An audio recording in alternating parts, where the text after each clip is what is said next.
నమస్తే గీర్వాణ Bharati YouTube channel ప్రేక్షకులకు స్వాగతం.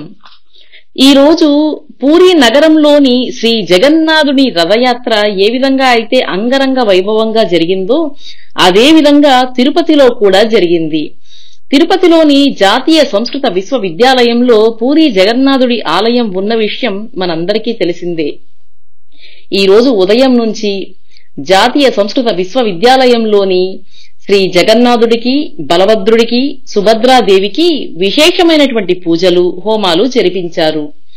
ఆ తరువాత సాయంత్రం 3:30కి శ్రీ జగన్నాథుడి రథయాత్ర కోసం సర్వం సిద్ధమయ్యింది. ఏ దేవాలయంలో అయినా ప్రతి ఉత్సవానికి కేవలం ఉత్సవమూర్తులు మాత్రమే ఉత్సవంలో పాల్గొంటారు. కానీ ఒక్క జగన్నాథుడి రథయాత్రలో మాత్రం మూలమూర్తే స్వయంగా తనకు తానుగా రథయాత్రలో పాల్గొంటాడు. ఇది చాలా విశేషమైనటువంటిది. రథస్థం కేశవం దృష్ట్వా పునర్జన్మ న విద్యతే అని అంటారు. రథంలోని కేశవుణ్ణి, ఆ జగన్నాథుణ్ణి చూస్తే మళ్లీ జన్మ ఉండదు అని దానర్థం.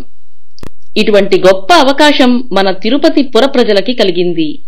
ఈ జగన్నాథుడి రథయాత్ర జాతీయ సంస్కృత విశ్వవిద్యాలయంలో బయలుదేరి Ramakrishna circle, Bhavaninagar municipal office, railway station, GRT, Balaji colony, music college దారుల మీదుగా తిరిగి జాతీయ సంస్కృత విశ్వవిద్యాలయాన్ని చేరుకుంది.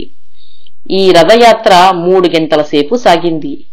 ఈ విశేషమైనటువంటి జగన్నాథ రథయాత్రలో అశేషమైనటువంటి జనం పాల్గొని ఆ జగన్నాథుడి కృపకి పాత్రులయ్యారు.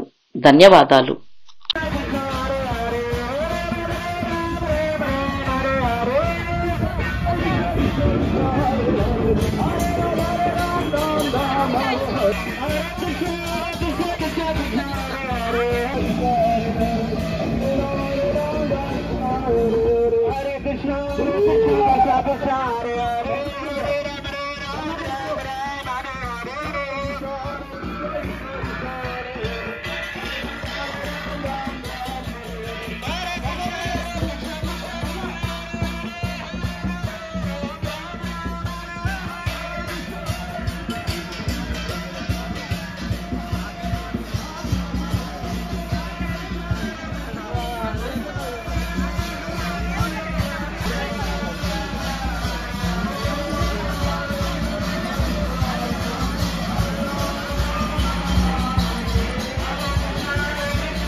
ఈ వీడియో మీకు నచ్చినట్లయితే లైక్ చేయండి, షేర్ చేయండి. మీ విలువైన అభిప్రాయాలను కామెంట్ రూపంలో మాకు తెలియజేయండి. మా ఛానల్ని సబ్స్క్రైబ్ చేసుకోండి. ధన్యవాదాలు.